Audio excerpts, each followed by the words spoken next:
ច្រៀងរៀបរាប់សេចក្តីរាយរាប់ថាស្រីពិសីស្មុំមិនស្នេហ៍ណាស់អូនព្រមរៀបការក៏ព្រោះចាំងបងខំបដូរផ្លាំងឲ្យអូនរៀបការគូថ្មី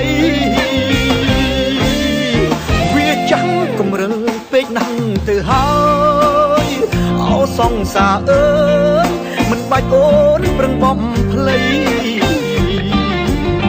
បើជ្រឹងយកគេរៀបការចុងថ្លៃតែសូមចិត្តស្រីកុំក្រឡៃដាក់ចាំងទុំបងដឹងបងក្រគេមានដល់កស្រីអកថាស័ក្តិស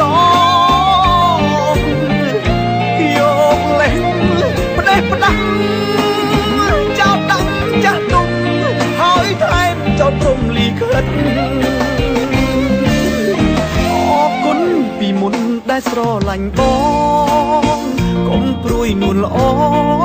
ថាបងទៅរំខានស្រីពីសង្សារក្រជូនពរពិសីសូមឲ្យរូបស្រីចរណៃអូនបានសុខខា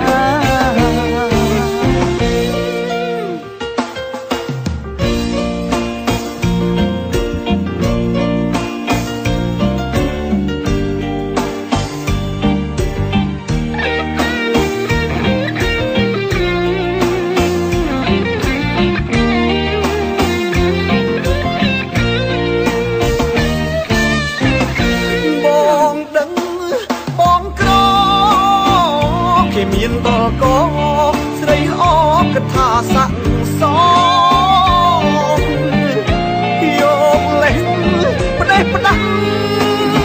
ចោលដាក់ចាស់ទុំហើយថែមចោលព្រំលីខិតអរគុណពីមុនដែលស្រឡាញ់បងកុំព្រួយនួនល្អថាបងទៅ